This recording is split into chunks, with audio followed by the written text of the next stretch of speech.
NDA में टूट। BJP JDU के रिश्तों में टूट की खबरें लगातार तीखी होती जा रही हैं। कल रात जेडीयू के नेताओं की बैठक हुई जिसमें मोदी के मसले पर चर्चा हुई। अटकलें लग रही हैं कि 15 जून को सेवा यात्रा से लौटने के बाद विधायक दल की बैठक में नीतीश कुमार अलग होने का ऐलान कर देंगे।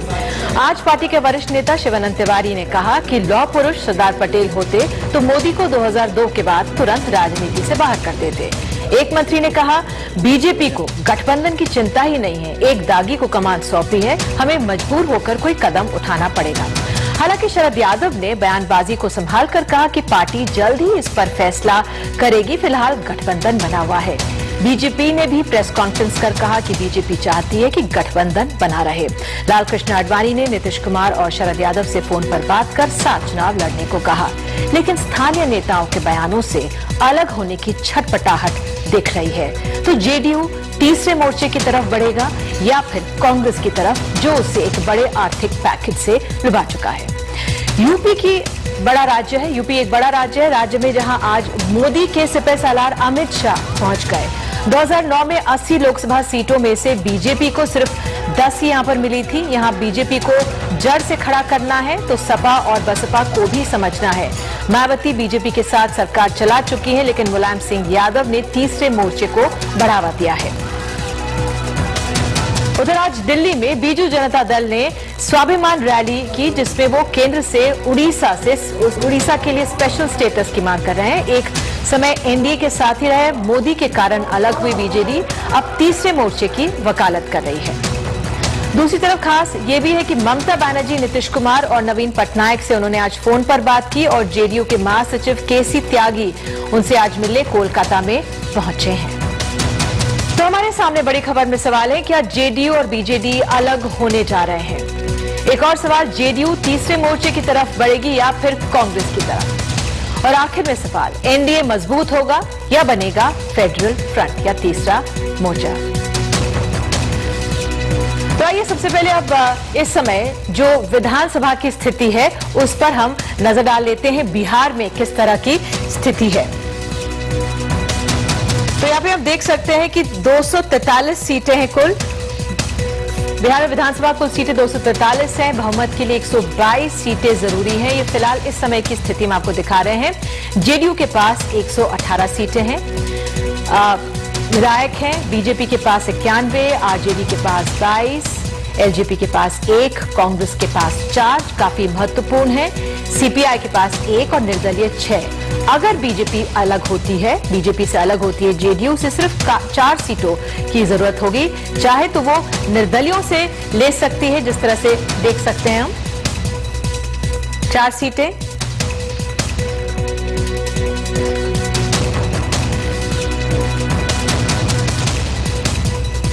तो यहाँ पे कांग्रेस से भी अगर कांग्रेस का साथ लेती है तो कांग्रेस के 4 सीटें विधायक उनको समर्थन दे सकते हैं।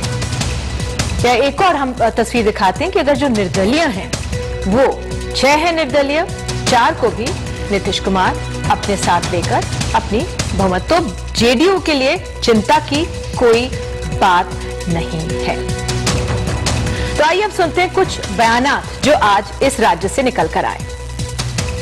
कल्पना किया जा सकता है कि सरदार पटेल देश के गृह मंत्री होते 2002 में, और जो कुछ गुजरात में हुआ उसके बाद जो है सरदार पटेल जो है नरेंद्र मोदी को उस कुर्सी पर बैठे रहने देते, कान पकड़ करके उठाकर बाहर फेंक देते। इसलिए सरदार पटेल की छवि को कृपया करके दूषित नहीं करें। लक्षित होता है कि एनडीए की परवाह इनको नहीं है और इनको राष्ट्र से कोई मतलब नहीं है। ये कट्टरपंथी लोग इस देश में कट्टरपंथी राजनीति चलाना चाहते हैं, जिसको जेडीयू कतई बर्दाश्त नहीं करेगा। इसलिए हम परिस्थितिवश अपना निर्णय लेने के लिए मजबूर हैं और ये निर्णय 2-3 दिनों में हो जाएगा। इन लोगों को संबंध रखना है या विच्छेद करना है, जल्दी खत्म कर देना चाहिए। कार्यकर्ताओं को, विधायकों को, आम जनता को संबंध रहेगा जाएगा। आज अरे जो डिसीजन करना है यस नो तुरंत डिसीजन करो। हम लोग भी चले, विपक्ष में बैठे, सदन से सड़क तक की लड़ाई लड़े। तो हमारे साथ खास पैनल आज मौजूद है। मोहन प्रकाश जी, प्रवक्ता कांग्रेस, हमारे साथ स्टूडियो में हैं। कैप्टन अभिमन्यु, प्रवक्ता बीजेपी, साबिर अली साहब, सांसद जेडीयू, राजीव राय, राष्ट्र सचिव Samajwadi party, doctor Hamid Hussain BJD से हमारे साथ स्टूडियो में हैं, और अभय कुमार दुबे, संपादक सीएसडीएस हमारे साथ हैं। सबसे पहले मैं जेडीयू के साबिर अली साहब आपके पास आऊंगी और आपसे ही समझना चाहूंगी, नीतीश कुमार और जिस तरह से मोदी के बारे में राय रखते हैं, क्यों जेडीयू इतनी देरी लगा रहा है अलग होने के बयान को लेकर? देखिए, कोई देरी नहीं लगा रहे हैं। अभी ये घटनाक्रम 2-4 रोज का है और गठबंधन बहुत पुरानी है। राजनीति में नीतीश कुमार जी ने जिन बातों को 1.5 साल पहले अपने गठबंधन के साथ साफ साफ कह दिया था, हम लोग उस पर अटल हैं। और जब कोई भी घटनाक्रम होती है तो राजनीति पे फैसले लेने से पहले अपने पार्टी के वर्करों से, विधायकों से, एमपी से, हर पार्टी चिंतन करती है, गहन चिंतन करती है। मैं समझता हूँ वो प्रक्रिया मेरे पार्टी में चालू है और बहुत ज्यादा समय नहीं लगेगा। अति शीघ्र राष्ट्रीय अध्यक्ष शरद यादव जी और नीतीश कुमार जी इन बातों पर मैं समझता हूँ निर्णायक फैसला लेंगे। इतना पुराना गठबंधन है, हाल ही में कल परसों ही नीतीश कुमार की जो प्रेस कॉन्फ्रेंस हुई थी उसमें उन्होंने कहा था कि उनको कोई फोन करके नहीं पूछा गया था। नरेंद्र मोदी के साथ उनकी जो खींच है वो 2010 से साफ देखने को मिल रही है। ना नरेंद्र मोदी वहां पे कोई रैली कर पा रहे हैं। एक पोस्टर जब छप गया था तो नीतीश कुमार ने आनंद फानन में बीजेपी के नेताओं के साथ एक डिनर था, उसको कैंसिल कर दिया था। कई ऐसे उदाहरण, एक पूरी फहरिस्त है जहां नीतीश कुमार लगातार नरेंद्र मोदी की तरफ अपना रुख बार बार स्पष्ट करते रहे हैं। जब ऐसा आपके नेता का रुख है तो क्यों नहीं उसको तुरंत साफ किया जाता? क्यों इतना विलंब लगाया जा रहा है? देखिए नीति जी, आप मैं समझता हूं बहुत आपको अनुभव है एंकरिंग का और देश की राजनीति को भी आप समझती हैं। फैसला जो है राजनीति में जब तक के पटल पे दिखाई देने नहीं है, मैं समझता हूं कि स्पेकुलेशन में फैसले नहीं लिए जाते हैं। और हमारी पार्टी ने साफ साफ कह दिया था जब मेरे राष्ट्रीय समिति की बैठक हुई दिल्ली में कि हमारी पार्टी ने ड्रॉ लाइन कर दिया कि आने वाले 2014 में किस तरह के आदमी के हाथ में बागडोर दिया जाए लड़ाई लड़ने की जी। और उसमें साफ क्लियरली कहा था कि कुछ लोगों को अंकित किया गया कि इनके अगुवाई में हम लोग कतई तैयार नहीं हैं। तो ऐसा नहीं कि हम लोगों ने आज किया, लेकिन जब फैसला हुआ बीजेपी का, हम लोगों ने कहा इस बात को कि उनका अंदरूनी मामला है। लेकिन उस फैसले के बाद जो घटनाएं सामने आ रही हैं, जो दिखने लगा है, बॉडी लैंग्वेज दिख रहा है, लोगों की वक्तव्य सामने आ रही है, इसलिए हम लोगों को भी इस पे गहन चिंतन करना है, सोचना है। और जो फैसला होगा, चूंकि हमारा पुराना घटक दल रहा है, तो फैसला जो भी हमारी पार्टी होगी, मैं समझता हूं उसमें बहुत ज्यादा समय लगना नहीं है। अनकरीब फैसला आपके सामने आएगा कि हमें आखिर किस दिशा में जानी है। चलिए, ये भी हम समझ, लेकिन मैं ये कह सकता हूं जी कि जैसे हम दूसरे के बॉडी लैंग्वेज से, चेहरे से, हाव भाव से, कहने से, सुनने से हम समझते हैं, तो हमारी भी हाव भाव लोग समझते जरूर होंगे। मैं समझता हूं कि हमारे घटक दल के लोग भी बहुत समझदार हैं, हर चीज समझते हैं और दूसरे लोग भी समझते हैं। आपके यहाँ जो पैनल में लोग बैठे हैं बड़े सीनियर लोग हैं, और हमें तो कहूंगा कि मोहन प्रकाश जी हमारे बड़े भाई और गार्जियन जैसे रहे हैं जनता दल में, और जितने लोग बैठे हैं वो समझते हैं कि आने वाले दिनों में घटनाएं किस तरफ जा सकती हैं। ठीक है, घटनाएं किस तरफ जा सकती हैं। अब कैप्टन अभिमन्यु आपके पास आऊंगी, क्या बीजेपी समझ रही है? जेडीयू तो साफ साफ कह रही है कि जो समझने वाले हैं वो समझ गए होंगे। क्योंकि भारतीय जनता पार्टी तो ये मानती है कि एनडीए वर्तमान देश की परिस्थिति में बहुत आवश्यक है। इस यूपीए की भ्रष्ट सरकार को उखाड़ फेंकने के लिए एनडीए विकल्प के रूप में देश के सामने आए, ऐसा हमारा मानना है। और जनता दल और भारतीय जनता पार्टी का 17 वर्ष से गठबंधन है और गठबंधन बहुत अच्छा चला है। और हमारे एनडीए के संयोजक श्रीमान शरद यादव जी, वो स्वयं जनता दल के राष्ट्रीय अध्यक्ष भी हैं, उनको पूरा सम्मान हमेशा मिला है। जहां तक इस गठबंधन ने बिहार के अंदर जो बीमार प्रदेश था, जो लालू यादव के कुशासन से मुक्त करा करके आज बीमार बिहार को स्वस्थ बिहार की दिशा में ला करके खड़ा किया है। हमने मिलकर के चुनाव लड़ा, वहां से आरजेडी हो, कांग्रेस हो, पूरी तरह से उनको सफाया किया। और जो 10.5 करोड़ बिहार के लोगों के सामने हम मिलकर के गए, उनके समक्ष हमने अपना एजेंडा रखा, जिसको जनमत मिला और इतना बड़ा जनमत मिला। मैं ये कहना चाहूंगा कि जनतंत्र में नीतीश कुमार जनमत बहुत एनडीए के महत्वपूर्ण है। नेता के तौर पर चुने गए थे। यहां तक कहा जा रहा है कि 15 को जब वो वापस लेंगे तो वो अपने पद से इस्तीफा दे सकते हैं, क्योंकि वो एनडीए के नेता के तौर पर सामने आए थे। लेकिन उनको अगर अपना बहुमत साबित करने को कहा गया तो तभी हमने वो पाई चार्ट दिखाई कि 4 की उनको जरूरत है, वो किसी भी तरह अपनी सरकार बना लेंगे। लेकिन जो सम्मान करने की बात है, नीतीश कुमार, जब ये बाढ़ आई थी इस पूरे राज्य में, नरेंद्र मोदी ने 5 करोड़ का चेक दिया था, तुरंत वापस करवा दिया गया था बिहार सरकार की तरफ से। जब नीतीश कुमार का रुख इस नरेंद्र मोदी की तरफ साफ है, इसके बावजूद आकर आपने उनका ऐलान किया, जबकि 1 साल पहले से जेडीयू कह रही थी कि आप एक धर्मनिरपेक्ष पीएम कैंडिडेट आए। जब आप लोग अपना मन बना चुके हैं तो साफ साफ अपने नेता को क्यों नहीं अपना लेते, क्यों नहीं उनका ऐलान कर देते और अपना लेते, हाँ यही है हमारे नेता, और क्यों इस गठबंधन को जोड़े हुए हैं जो नहीं टिक सकता? जहां तक हमारे मन की बात है, जितनी मन है हमने उसको स्पष्ट किया है कि हमारे भारतीय जनता पार्टी के कैंपेन कमेटी के चेयरमैन के रूप में श्रीमान नरेंद्र कुमार मोदी वो भारतीय जनता पार्टी का नेतृत्व करेंगे। ये भारतीय जनता पार्टी का अंदरूनी अधिकार है और हमने उसको अख्तियार को प्रयोग किया है, तो इसके अंदर जेडीयू को भी कोई आपत्ति नहीं है। ये हमारा अंदरूनी मामला है। लेकिन जब आडवाणी जी का इस्तीफा हुआ और वो वापस लिया, उसके बाद से जेडीयू और तीखा बोला। अभय जी, आप इस स्थिति को कैसे समय आंक रहे हैं? दोनों कह रहे हैं कि हम, अब हमारे मन की बात साफ है, दोनों कह रहे हैं हमारे मन की बात समझ लीजिए, तो 15 तारीख तक क्यों इंतजार? देखिए, कोई भी बात छिपी हुई नहीं है। अब राजनीति की बिसात पूरी तरीके से साफ हो चुकी है और उसका मुख्य पहलू ये है कि अभी तक माना जाता था कि ये देश एनडीए और यूपीए के बीच में इसके राजनीतिक शक्तियों का ध्रुवीकरण हो गया है। एनडीए और यूपीए के बीच में सत्ता का आदान प्रदान होता रहेगा। लेकिन नरेंद्र मोदी के मैदान में आने से भारतीय जनता पार्टी के भीतर उनकी जो ताजपोशी हुई, उसके बाद से एक नई परिस्थिति पैदा हो गई है। वो तमाम क्षेत्रीय ताकतें जो एनडीए और यूपीए में ही अपना हिस्सा तलाश रही थी, चाहती थी राष्ट्रीय पार्टी के साथ जुड़ के सत्ता में केंद्र में हिस्सेदारी करेंगी, उन सबको लगने लगा है कि न तो कांग्रेस के साथ जाने से फायदा है और न भारतीय जनता पार्टी के साथ जाने से फायदा है, क्योंकि भारतीय जनता पार्टी का वो नेतृत्व नहीं रह गया है जिसने एनडीए बनाया था। ये बात सही है, भारतीय जनता पार्टी ने एनडीए बनाया था, लेकिन ध्यान रखने की बात है कि एनडीए दरअसल है क्या? एनडीए सेकुलर गोलबंदी करने वाली पार्टियां और कम्युनल गोलबंदी करने वाली पार्टियों का एक अनूठा गठजोड़ है। शिवसेना, भारतीय जनता पार्टी और अकाली दल, ये सांप्रदायिक गोलबंदी करने वाली पार्टियां हैं। बाकी दूसरी पार्टियां जो हैं वो सेकुलर गोलबंदी करने वाली पार्टियां हैं।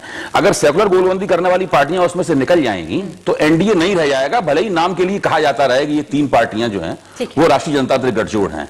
तो ये इस वक्त स्थिति है। नरेंद्र मोदी के आने से सबको लगने लगा है कि हमें स्वतंत्र रूप से अपनी दावेदारी पेश करनी चाहिए, किसी राष्ट्रीय पार्टी के मातहत हमें नहीं होना चाहिए और हमें ज्यादा ज्यादा कोशिश करनी चाहिए कि हम संसद की सीटें जीत सकें। आप जयललिता का बयान देखिए, जयललिता को तो जयललिता को तो नीतीश कुमार जैसी दिक्कत नरेंद्र मोदी से नहीं है। जयललिता कह रही है कि नरेंद्र मोदी हमारे दोस्त हैं, मैं उनका सम्मान करती हूं, मेरी शुभकामनाएं उनके साथ हैं, लेकिन मैं भारतीय जनता पार्टी के साथ गठजोड़ नहीं करूंगी, क्योंकि मेरा संकल्प है कि मैं तमिलनाडु और पांडिचेरी में अकेले दम पर 40 सीटें जीतना चाहती हूं। आप नीतीश कुमार को छोड़ दीजिए, जयललिता तो नीतीश कुमार से नाराज नहीं है। जयललिता को तो मुसलमानों के वोटों की ऐसी बात नहीं है, वो तो सेकुलर मुद्दा नहीं उठा रही हैं, लेकिन उसके बावजूद वो क्षेत्रीय ताकत के तौर पर दावा कर रही हैं कि मैं अकेली दम पे सीटें जीतूंगी ताकि मैं केंद्र की राजनीति में अपने तरीके से अपना खेल खेल सकूं। मैं किसी राष्ट्रीय पार्टी की मातहत नहीं होना चाहती। तो इस वक्त माहौल ये है। बिल्कुल। आपसे मोहन प्रकाश जी, आप बिहार को भली भांति जिस तरह से समझते हैं, जेडीयू का जो इस समय रुख है, क्या कांग्रेस उसे अपनी ओर खींचेगी? देखिए, ये अभी कोई प्रश्न नहीं उठता, अभी उनका गठबंधन है और 15 तारीख के बाद नहीं, 15 तारीख और के आपने बाद दोनों को सुना, आपने बीजेपी जेडीयू दोनों को सुना, उसके बाद जेडीयू का क्या स्टैंड रहता है ये इस पर निर्भर करेगा। लेकिन एक बात जो समझने की है कि देखिए, गठबंधन जो भी आपने कहा कि जेडीयू और भारतीय जनता पार्टी का गठबंधन राष्ट्रीय स्तर पर है, अलग अलग राज्यों में है, लेकिन जैसे गुजरात के चुनाव में जेडीयू अलग लड़ रही थी और वहां एनडीए नहीं है, यूपी में कहीं एडजस्टमेंट है कहीं नहीं है। लेकिन जो नीतीश कुमार ने एक धर्मनिरपेक्षता का मुद्दा, जो कि मैं समझता हूं कि हमेशा से हिंदुस्तान की राजनीति के केंद्र में रहा है और खास तौर से 90 के बाद तो केंद्र में रहा ही रहा है, तो इसलिए उस मुद्दे को उन्होंने वापस हिंदुस्तान की राजनीति के केंद्र में लाने का काम किया है। तो ये एक अच्छा काम है। लेकिन अब राजनीति में दो चीजें होती हैं। एक विचारधारा जो नीतीश कुमार की पार्टी जेडीयू और उनके बीच में बीजेपी के बीच में रहा हो, जिस तरीके से भारतीय जनता पार्टी को अपने नेता चुनने का अधिकार है, उसी तरीके से एनडीए में जो पार्टियां हैं उनको भी ये अधिकार है कि वो एनडीए के नेता चुनने में अपनी दखल रखें। तो जो परस्पर विश्वास और उसका जहां अभाव होगा वहां गठबंधन नहीं चल पाता। हमें तो साहब, आप बीजेडी एक समय साथ थी, एनडीए में साथ थी, लेकिन वो नरेंद्र मोदी के नाम पर अलग हो चुकी है। इस समय जो जेडीयू और बीजेपी के बीच चल रहा है, आप उसे कैसे आंक रहे हैं? नहीं, मैं पहली बात तो ये कहना चाहता हूँ, नरेंद्र मोदी के मामले से हम लोग अलग नहीं हुए हैं। अच्छा। हम 2009 में अलग हुए थे, तब नरेंद्र मोदी आज जो आपका उनका सिक्का जो चलने की कोशिश चल रही है या चल रहा है जो भी है, वो मामला था नहीं।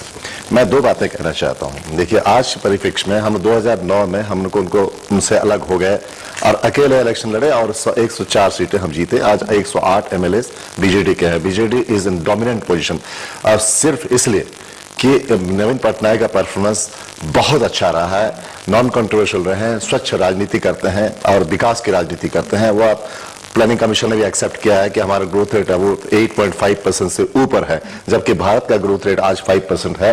कांग्रेस दावा करती है कि, मैं कहना चाहता हूं, मुझे कहने दीजिए, अब परिस्थिति की बात कर रहा हूं मैं। अब इनकी बात, बीजेपी की बात देखिए आप, बीजेपी में जिस तरह से अंतर्द्वंद्व है। अब दूसरी बात, ये जो डिफरेंट स्कैम्स में जुड़े हैं, जैसे आप देखा होगा आपने कि येदियुरप्पा के केस में देखिए, या गडकरी से लेके बंगारू लक्ष्मण तक केस देखिए। दूसरी तरफ कांग्रेस जो जिस तरह से स्कैम से जुड़े, अहंकार में घिरे हुए हैं, ऐसा प्रतीत होता है हमें, क्षमा कीजिएगा मोहन जी, लेकिन ऐसा प्रतीत होता है। इस सिचुएशन में लगता है कि अब तीसरा मोर्चा तो नहीं कहूं, फेडरल फ्रंट, ये दोनों में फर्क है। कल भी भत्तेहर महता हमारे एक नेता है, उन्होंने बड़ा रिकॉर्डेड ये में स्टेटमेंट उन्होंने दिया था राज्यसभा उसका जो चैनल में। अभी एक थर्ड फ्रंट नहीं बल्कि फेडरल फ्रंट की जरूरत है। मेरी अपनी किताब में भी इस चीज को मैंने लिखा है, इंडियन फेडरलिज्म इमर्जिंग ट्रेंड्स में, जहां कि कुछ पार्टी, मैं एक बात इसको, मैं अपनी बात, मैं एक बात अपनी कह दूं थोड़ा सा, जेडीएस सुनिए, मैं लेट मी फिनिश। देखिए, कुछ पार्टीज ऐसे हैं जो कि दोनों किसी ग्रुप में जाना पसंद नहीं करते हैं। जेडीएस है, एजीपी है, टीडीपी है, बीजेडी है, अब तृणमूल छटपटा रहा है, जेडीयू बाहर निकलने के लिए तत्पर है। इन सबको अगर मिलाइएगा तो कम से कम 170 सीटें बन रही हैं।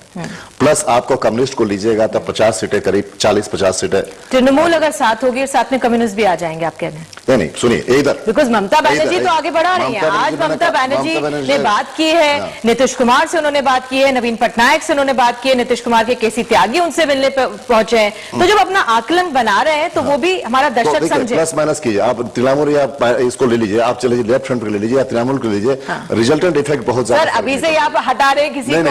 हटाने बात नहीं कह रहा हूं मैं कह रहा हूं कि दोनों पॉसिबिलिटीज को आंकड़े लगते हुए मैं मुझे कहने दीजिए। सरकार बनाने के लिए 272 की जरूरत पड़ेगी। हाँ, सरकार बनाने के लिए 272 की जरूरत मिनिमम है। आप बताइए, दोनों कांग्रेस और बीजेपी में 200 मिला के 272 नहीं आज के दिन में ना होने जा रहे हैं।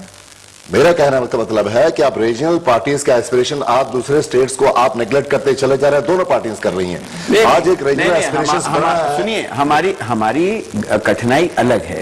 जहां क्षेत्रीय पार्टी हैं, क्योंकि कांग्रेस पार्टी इस देश के हर गांव और हर गली मोहल्ले में है, तो जो हमारा वो विचारों से भले ही एक हो या समानता हो, लेकिन दो पार्टियों में मुख्य लड़ाई है। इसलिए हमारे मैडम जी, मैं आप सुनिए, ज्यादातर प्रदेशों में रीजनल पार्टीज का डोमिनेंट रोल है। फिर आप मेरी बात को नहीं समझ रहे कि हमारी जो मुख्य लड़ाई है वो रीजनल पार्टी के साथ हो रही है। तो भारतीय जनता पार्टी का आधे देश में वो उपस्थिति नहीं है। हमारे साथ राजीव राय भी है। राजीव राय में आपको गठबंधन करने के लिए जो ये regional party, Samajwadi party, Bahujan Samaj party, जो 80 सीटें हैं यूपी की, मैं ब्रेक के बाद उसी पर जाऊंगी, लेकिन जो दो बड़ी पार्टियां बीजेपी, कांग्रेस, जो रीजनल पार्टीज का दबदबा है या उनका जो बढ़ता हुआ वर्चस्व है, उसको क्या नजरअंदाज कर रही है या उसको मानने के लिए तैयार नहीं है? ये एक सच्चाई है। यूपीए में कांग्रेस और एनडीए में भारतीय जनता पार्टी, ये दोनों चाहते हैं कि एक गठबंधन के नाम पर हम सरकार तो बनाएं, सरकार के सभी फल को हम भोगे और पापों को गठबंधन की पार्टियों के ऊपर डाल दें। और ये बातें गठबंधन की पार्टियां भी समझना शुरू कर दी हैं और देश की जनता ने भी यूपीए को भी देख लिया और एनडीए को भी देख लिया। तो आप उसको फेडरल फ्रंट का नाम दे, तीसरे मोर्चे का नाम दे, बॉटम लाइन ये है कि नॉन बीजेपी नॉन कांग्रेस की सरकार अगले लोकसभा के चुनाव में एक सच्चाई है और इसे इनकार करना आंखें बंद करने से अंधेरा उजाला नहीं हो जाता। चलिए, सच्चाई है या किस तरह से आगे बढ़ेंगे इस पर रुख करेंगे। उत्तर प्रदेश में किस तरह की स्थिति बनी है उसको भी आंकेंगे। एक छोटे